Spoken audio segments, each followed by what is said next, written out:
শ্মশানে একলা পায়াসি হ্যাঁ শ্যাম ওরে মরে কি করে একলা পায়াসি হ্যাঁ শ্যাম এই নিঠু বনে। শামিম, এ শামিম, এ বেরিয়ে আয়। এই রে আমার হাগা বুঙায় অ্যারেস্ট মরিছি। কিরে কোনে যাচ্ছ? আরে আল্লাহ শালা আজকে আমার মেরে ফেলবেন রে। এই তোরা দাঁড়িয়ে কি দেখছিস? ধর বাচ্চা ধর।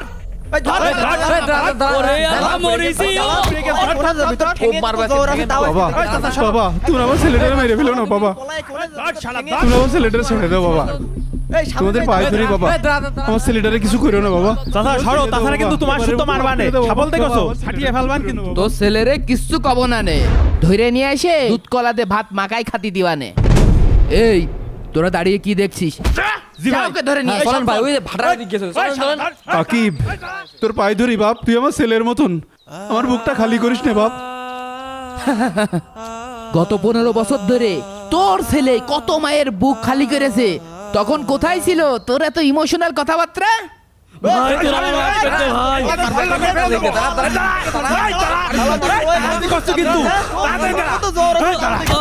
ভাই ভাই আমার ছেড়ে দে। কি রে শালা, এখন তোর কোন বাপ বাঁচাবে? হ্যাঁ বাপ আমি তো ওর কত মানা করেছি, ও আমার কথা শোনে না, তুই ওর মারিস নে বাপ। চাচা আজকে কিন্তু আমি আর কারোর কোনো কথা শুনবো না নে। তুমি কিন্তু আমাদের এই নাটার মধ্যে আইসো না, তুমি ঘরে যাই নাকি তেল দিয়ে ঘুমাও। আজকে শুধু গ্রামের লাশ পড়বে, লাশ। দেখ ভাই আমরা তো সবাই এক এলাকায় থাকি, তোরা তো আমার ছোট ভাইয়ের মতো, আমার আজকে ছেড়ে দে ভাই তোরা। ছেড়ে তো তোকে দেবই, গত 15 বছর ধরে যা করেছিস তার হিসাব দেয়া লাগবে না তোর? আমি তো কিছুই করিনি, আমার নেতা যা বলেছে আমি তাই করেছি। তোর নেতা তো বিদেশ পালিয়েছে, আমরা কিছু জানি না। আকিব ভাই আসছে, তোর বিচার হবে। আকিব ভাই আসলে আমার একদম মেরে ফেলাবে না, তোকে আমি 5-10 হাজার টাকা দিচ্ছি, তোরা আমার ছেড়ে দে। কিরে কি করবি? ছেড়ে দেবো নাকি? বিরাট একটা সুযোগ এসেছে। ভাই জানলি পিটি চামড়া থাকবে না। তাও তো কথা, তাহলে তুই মালডারে পাহারা দে, আমি ভাইরে ডেকে নিয়ে আসি। ওকে যা। শালা আমার বাপের খুব জ্বালাইছে। আজকেই তো জীবনের শেষ দিন। বাপ তোর আল্লাহর দোহাই লাগে, তুই এরম কিছু করিস নে। শামিমীর মা মরে যাওয়ার পরে ওই শামিমী আমার একমাত্র সম্বল, তুই আমার বুকটা খালি করিস নে বাপ। বাহ চাচা বাহ, তোমার এই সম্বল কত মানুষের অম্বল কেড়ে নিয়েছে, তখন তোমার নীতিকতা কনে ছিল? হ্যাঁ কনে ছিল?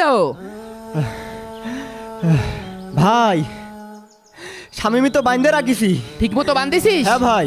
চল ওরা আজকে আসেন। খেয়েই ফেলবো। আল্লাহ জীবনে এখন খুব আমি কি জ্বালাইছিস। করবো? তুমি বাঁচাও আল্লাহ, তুমি একটা কিছু করো আল্লাহ। হুজুর হুজুর কে ডাকছে? কিরে? একটু এদিকে আসেন। আরে শামিম ভাই, আপনার এই অবস্থা কেন? হুজুর হুজুর আমাকে বাঁচান আপনি, তা না হলে আকিব ভাই আমার একদম মেরে ফেলবে না। কিন্তু আপনি কি এমন করেছেন যে আপনাকে ওরা এভাবে চোরের মতো বেঁধে রেখেছে?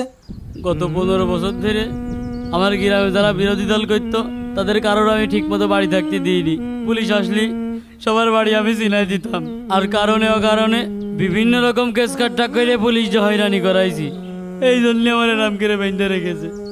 কিন্তু ভাই আমি তো সামান্য একজন ইমাম, আমি আপনাকে কিভাবে সাহায্য করব? আমি যদি আপনার দড়ি খুলে দিই, আকিব ভাই জানতে পারলে আমার মারিয়েই ফেলবেনি। না ভাই, আমি হুজুর মানুষ, এইসব ঝইঝামেলির ভিতর থাকতে চাচ্ছি না। থাকো তুমি। হুজুর যেন না, হুজুর হুজুর আমার বাঁচান। এই শামিম এই খুব জ্বালাইছিস না? তোর আজকে- শোন শামিম, ইট মারলে পাটকেল খাইতে হয়। ভাই আমি তো তোমার কোনো ক্ষতি করিনি, তুমি আমার ছেড়ে দাও ভাই। তুই ক্ষতি করিসনি? তাহলে আমি 10 বছর জেল খাটলাম কি করে? এই গ্রামে আমার 300 নেতা কর্মী আছে, তাদের নামে কেস কাটটা হলো কি করে? এই খবর কিটা দিয়েছে? তুই দিয়েছিস তুই। ভাই আমি যা করেছি সব আমার নেতার হুকুমেই করেছি, আমার কোনো দোষ নেই, তুমি আমার মেরো না ভাই, তুমি আমার মেরো না। তোর নেতার ফোন লাগা, ক আকিব আমারে ধরে রেখেছে, আকিব আমার মারছে, লাগা ফোন। ভাই ফোন দেবো কি করে, নেতার ফোন তো বন্ধ, নেতা তো বিদেশ চলে গিয়েছে। শোন শামিম, তোর আগেই হিসেব করার দরকার ছিল। তুই আর আমি কিন্তু এই গ্রামেই থাকি, আর একজন পাতি নেতা এসে তোর আর আমার মাঝে ঝামেলা বাঁধাবে, আমি সেটা সহ্য করব না। এই দাদা দে। বাপ তুমি আমার ছেলেটারে মেরেও না বাপ।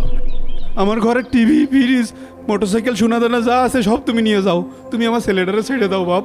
চাচা ওইগুলো সব নিবানে, আগে তোমার ছেলের চ্যাপ্টারটা ক্লোজ করি। আব্বা বাঁচাও। আকিব ভাই দাঁড়ান। ইমাম সাহেব, আপনি হুজুর মানুষ, আপনি রাজনীতির ভিতরে আসেন না। আমি রাজনীতির ভিতরে যাচ্ছি না, কিন্তু আপনারা যে রাজনীতি করছেন এটা কি সুস্থ রাজনীতি? একটা কুকুর আপনাকে কামড় দিয়েছে বলে আপনিও কি সেই কুকুরকে কামড় দিবেন? আপনার নেতাকে এটাই শিক্ষা দিয়েছে।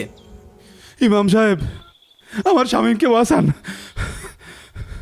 আকিব ভাই, গত 15 বছর ধরে আমার সাথেও অন্যায় হয়েছে। আমি অন্যায়ের বিচার আল্লাহ তাআলার উপর ছেড়ে দিয়েছি। আমি যদি আইন নিজের হাতে তুলে নিয়ে আমার শত্রুর মোকাবেলা করতাম, তাদেরকে হত্যা করতাম, তাহলে আল্লাহ তাআলার কাছে আমি কি পুরস্কার আশা করতাম? হুজুর, আপনি কিন্তু লিমিটের বাইরে দিয়ে কথা বলছেন। আমার দিকে তাকান, অলরেডি 5টা কিন্তু ফেলে দিয়ে আসলাম। গত 15 বছর ধরে শামীম ক্ষমতায় ছিল, এখন আপনি ক্ষমতা দেখাচ্ছেন। আবার যখন শামীম ক্ষমতায় যাবে তখন আপনার উপরে জুলুম অত্যাচার করবে। এইভাবে একসময় আপনারা দুজনেই ধ্বংস হয়ে যাবেন। আপনারা দুজন একটা কথা মনে রাখবেন, রাসূল সাল্লাল্লাহু আলাইহি ওয়াসাল্লাম বলেছেন, যে ব্যক্তি কোনো মানুষের ভুল ক্ষমা করে দেবে, কাল কিয়ামতের দিন আল্লাহ তাআলা তার ভুল ক্ষমা করে দেবেন। যে ব্যক্তি কোনো মানুষের ভুল ক্ষমা করে দেবে, কাল কিয়ামতের দিন আল্লাহ তাআলা তার ভুল ক্ষমা করে দেবেন।